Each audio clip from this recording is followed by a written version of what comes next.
Oi gente, sejam bem-vindos ao nosso canal, é um grande prazer ter você aqui. Hoje a gente vai estudar mais um capítulo da Bíblia, mas antes eu quero pedir a sua ajuda. Se você gosta do nosso conteúdo, eu gostaria de pedir que você curtisse esse vídeo e também compartilhasse com seus amigos, com seus familiares, comentasse aqui também e seguisse a gente também aqui no YouTube e também lá no Instagram. Isso vai ajudar muito no engajamento e junto com a gente você vai contribuir com a pregação do Evangelho. Não é legal?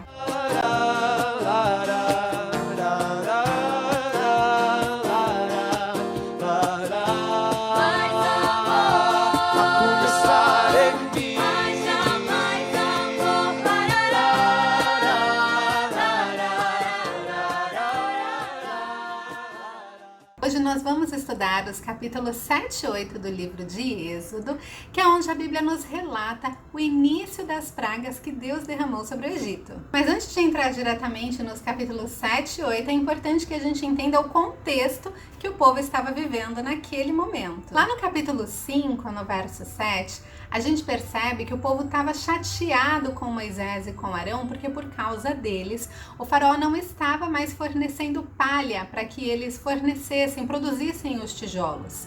E além de ter que produzir tijolos na mesma quantidade que antes, eles ainda estavam tendo que correr atrás da palha. Então o trabalho para eles estava muito mais pesado. Então por causa disso, Moisés cobrou isso de Deus e falou isso com Deus: olha, Senhor, desde que eu falei com o faraó, o trabalho do povo está muito mais pesado e eles estão chateados comigo. E aí no capítulo 6, a gente vê Deus prometendo libertar o seu povo, e aí a gente entra aqui no contexto do capítulo 7, que é o início das pragas. Então vamos estudar isso hoje? Tá preparado? Então fica aqui com a gente. Então voltando aqui para o contexto do vídeo, como a gente viu, o povo estava trabalhando mais do que dobrado, o faraó estava maltratando mais o povo.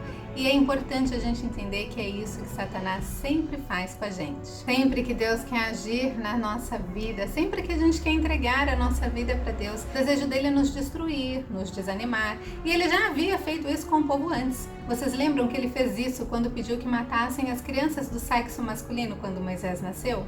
E ele também fez isso quando o povo estava para entrar na terra de Canaã, deixando eles com medo dos gigantes. Então é bastante importante que a gente saiba que o inimigo de Deus sempre vai querer atrapalhar os planos de Deus para a nossa vida. E por isso nós precisamos aprender a confiar no poder de Deus, independente das circunstâncias. E aqui estamos nós agora no capítulo 7. Moisés já tinha mais ou menos 80 anos. E na primeira parte do capítulo é um momento em que Deus prepara os dois para falarem com o faraó. É uma conversa que Deus tem com Moisés. E aqui já nos versos 1 e 2 a gente percebe Moisés já bastante inseguro. Ele já começa falando: Senhor, eu não sei falar, não vou saber como falar. A gente percebe que ele está com medo, né? E aí Deus já responde para ele: Moisés, você vai falar o que eu te mandar. E Arão vai ser o seu profeta que vai dizer para Faraó deixar ir o povo. E assim como Moisés, às vezes acontece com a gente também, né? Às vezes a gente fica com medo de falar de Deus para as pessoas. Eu falo porque isso também acontece comigo. Às vezes a gente acha que pode ser inconveniente, ou que a gente não tem muito o que falar, não vai saber muito o que dizer ou como dizer. Mas se nós estivermos ligados ao Senhor, essa promessa que ele fez para Moisés também serve para nós. Nós vamos falar o que ele mandar. Ele vai nos dizer o que nós temos que falar. E continuando a história, a gente percebe que Deus já começa a alertar ali Moisés e Arão que o faraó vai ser bastante resistente, que ele não vai deixar o povo ir assim tão fácil. E a gente precisa entender um pouquinho do porquê desse motivo, né? Faraó, ele era considerado um deus no Egito, ele mesmo se considerava Deus. Tanto que quando Moisés e Arão falaram: olha, nós estamos vindo aqui em nome do Deus de Israel, ele falou assim: Deus de Israel? Eu não conheço esse Deus, porque lá no Egito eles têm muitos deuses, todos os faraós são considerados como deuses, e quando eles morrem é como se eles fossem para um outro plano e ficam ali cuidando do povo, olhando pelo povo. Então o faraó se considerava um próprio Deus, ele não se achava menor que o Deus de Israel. Aliás, era um Deus, né, de escravos, eles ainda eram escravos, então o faraó realmente não teve respeito por Deus. E aí depois dessa conversa que Deus teve com Moisés, depois desse alerta, aquele Moisés medroso sumiu. No verso 6, a gente já percebe que ele já está sem medo, porque a Bíblia nos diz que ele e Arão fizeram tudo exatamente como o Senhor havia ordenado. E Deus já os preparou ali para caso o faraó também pedisse um milagre para eles, para provar que eles estavam vindo em nome de alguma divindade, e os alertou, falando: Arão, quando isso acontecer, você vai lançar a sua vara diante de faraó, e ela vai se tornar em uma serpente. Depois disso, os dois foram bastante confiantes conversar com faraó, já obedecendo a Deus de maneira inquestionável e sem temor, porque eles estavam confiando completamente em Deus. É muito importante que a gente também tenha esse relacionamento com Deus para que a gente não tenha medo das ciladas do inimigo. Moisés e Arão tiveram a coragem de enfrentar o faraó, enfrentar o desconhecido, porque eles haviam tido uma conversa com Deus. Então não deixe de conversar com Deus todas as manhãs, todos os dias, antes de enfrentar os dias desconhecidos. E então tudo aconteceu como Deus tinha dito. Eles chegaram lá para falar com o faraó, fizeram um milagre diante de faraó, a vara de Arão se tornou em serpente, mas faraó chamou os seus sábios, os seus magos, e eles fizeram a mesma coisa. Só que aconteceu uma coisa interessante. A serpente de Arão engoliu sem dificuldade todas as serpentes produzidas pelos magos de faraó, mostrando a soberania de Deus. E só pra gente saber, esses magos do faraó eram encantadores, praticantes de feitiçaria. Quando a gente pesquisa o que quer dizer a palavra feitiçaria, você pode até jogar no Google aí, ela quer dizer artificial, não verdadeiro, falso. Então é uma forma de você deturpar a verdade, de você obter vantagens através da mentira. E quem é o pai da mentira? Então a feitiçaria não podia ser realmente uma coisa boa. Faraó não estava cercado de boas influências. Mas como Deus havia alertado Moisés e Arão, Faraó endureceu o seu coração e não deixou o povo ir. Deus então, a partir desse momento, instruiu Moisés para que a primeira praga fosse derramada sobre o Egito. E aonde a primeira praga aconteceu? Sobre o rio Nilo. O rio Nilo era o rio mais precioso da terra do Egito.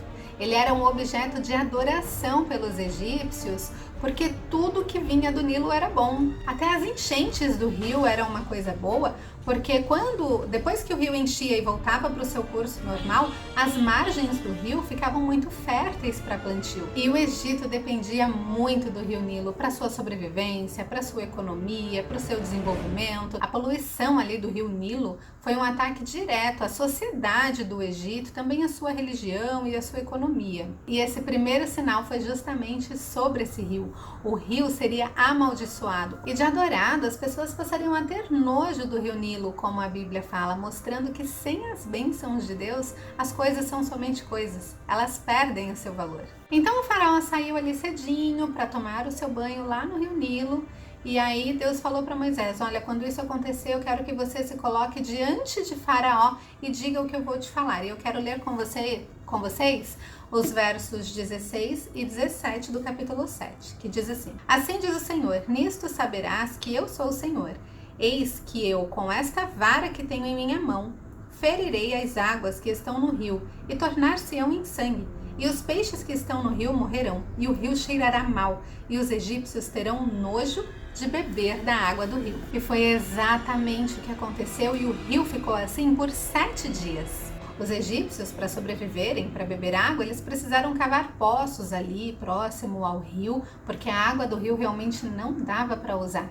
E imagine todos aqueles peixes do rio agora mortos nas margens do rio, cheirando mal. Todos aqueles peixes que eram para ser pescados, para servir de comida para os egípcios, agora ali mortos, não servindo mais para nada. Mas de novo vieram os magos de Faraó e com as suas feitiçarias conseguiram ali, com seus encantamentos, colorir o rio, deixar o rio parecendo sangue também.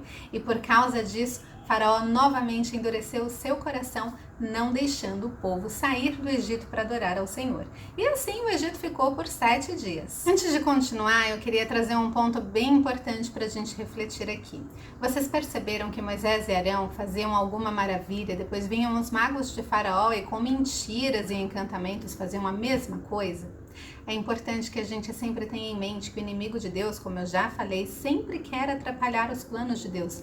E muitas vezes ele traz planos parecidos para que a gente se confunda.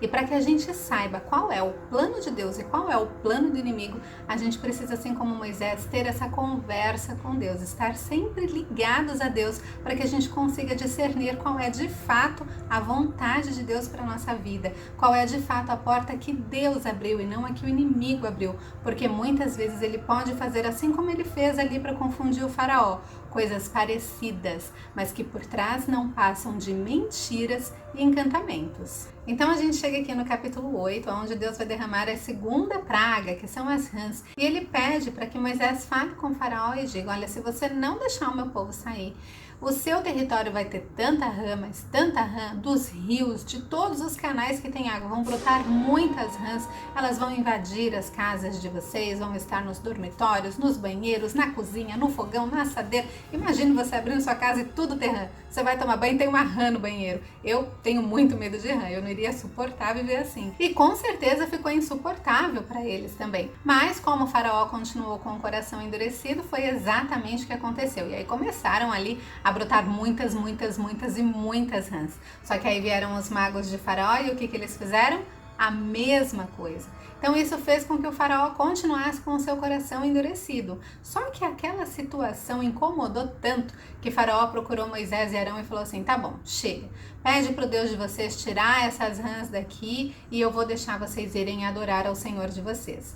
Então Moisés foi, clamou ao Senhor, as rãs desapareceram, né? Pararam de brotar ali rãs. E o faraó, quando viu que a situação estava controlada, estava tudo bem, endureceu de novo seu coração, voltou atrás e não deixou o povo ir adorar ao Senhor. E aí Deus pede para que Moisés fira a terra, para que do pó da terra comecem a brotar muitos piolhos. Gente, imagine essa situação também. Esse bichinho te picando, imagine assim, ele numa quantidade muito grande, muitos piolhos, porque eram muitos piolhos, eram enxames assim de piolhos. Nem sei se existe enxame de piolho, acho que não, né? Mas eram muitos piolhos e imagine as pessoas se coçando, aquilo picando, devia estar realmente numa situação muito insuportável. Só que nessa praga aconteceu uma coisa diferente das outras. Os magos do faraó vieram para tentar fazer a mesma coisa e não conseguiram. Ali eles viram que Deus era maior, porque os próprios magos disseram para Faraó: isso é dedo de Deus. Mas Faraó, ruim como era, com aquele coração duro, ego super inflado, porque para ele era Deus, mesmo assim, mesmo diante do que eles disseram e mesmo diante da situação que estava acontecendo, continuou com o seu coração duro e não deixou ir o povo. Então Deus instruiu Moisés a procurar o faraó pela manhã e falar para ele novamente: faraó, se você não deixar ir o povo, Deus ainda vai mandar mais uma praga. Agora vão ser moscas, muitas moscas, mas vão vir moscas de todos os lados e elas vão deixar assim o Egito até meio escurinho, de tanta mosca que vai ter. Vão ter muitas moscas, elas vão incomodar muito. Só que na terra de Gósen, que era onde viviam os israelitas, não teriam moscas. Deus faria uma separação entre o seu povo e os egípcios. Faraó continuou com o coração endurecido e aí as moscas vieram. Eram muitas moscas. Eram tantas moscas que a Bíblia fala que a terra ficou arruinada por causa delas. E como Deus havia prometido, entre os israelitas não havia acontecido nada, não tinha moscas entre eles. E então o faraó, desesperado, mandou chamar Moisés, falou: Moisés, fale com o seu Deus, tira essas moscas daqui, eu vou deixar vocês irem sacrificar ao Senhor, mas podem sacrificar aqui mesmo nessa terra, vocês não precisam sair daqui, não precisam ir longe, não precisam ir para um lugar distante, pode fazer tudo por aqui mesmo. Porque Faraó não queria abrir mão deles. Faraó não tinha respeito por Deus. Mas qual foi a posição de Moisés? Moisés disse não, porque quando Deus dá uma ordem, é aquela ordem e pronto. E assim como Moisés, a gente não deve se encaixar no que o mundo quer, no que for mais conveniente pra gente. A gente deve fazer as coisas como Deus manda, exatamente como Ele manda. E essa foi a postura de Moisés. E Faraó, num primeiro momento, concordou. E aí Moisés clamou ao Senhor, as moscas desapareceram e Faraó mais uma vez, parece uma criança, né? Mais uma vez endureceu o coração e não deixou o povo ir. Aqui a gente termina os capítulos de hoje e eu gostaria de deixar duas lições muito importantes para nós. A primeira é que o inimigo de Deus sempre vai querer atrapalhar os planos de Deus para a nossa vida, principalmente quando a gente quiser entregar a nossa vida a Deus. Por isso precisamos estar sempre ligados à videira, ligados ao Senhor. Precisamos sempre conversar com o Senhor para que a gente tenha o discernimento do que é a vontade de Deus e a força para fazer essa vontade. E como aconteceu no caso das pragas, dos encantadores conseguirem muitas vezes imitar o que Deus estava fazendo, o inimigo pode fazer isso na nossa vida. Já aconteceu com você? De você tomar uma decisão porque parecia que era a vontade de Deus para a sua vida, mas depois que você tomou aquela decisão, aquilo se tornou uma maldição na sua vida. Já aconteceu? Comigo já aconteceu, por isso é muito importante que a gente esteja muito unido a Deus, para que a gente entenda qual é de fato a sua vontade para a nossa vida. A outra lição que a gente pode aprender aqui é que o poder de Deus é sempre maior. Acontece muita coisa louca nesse mundo, né? Às vezes acontecem coisas na nossa vida que a gente não entende, mas por piores que essas coisas sejam, a gente não precisa ficar assustados, porque por mais que o inimigo tente lutar contra nós, o poder de Deus sempre vai ser maior. Então a gente fecha aqui o vídeo de hoje. Eu espero que você tenha gostado. Te convido a assistir os outros capítulos, os anteriores, caso você não tenha assistido, e os próximos para ver como essa história vai terminar. Agradeço mais uma vez pela sua presença aqui e até o próximo vídeo. Tchau, tchau!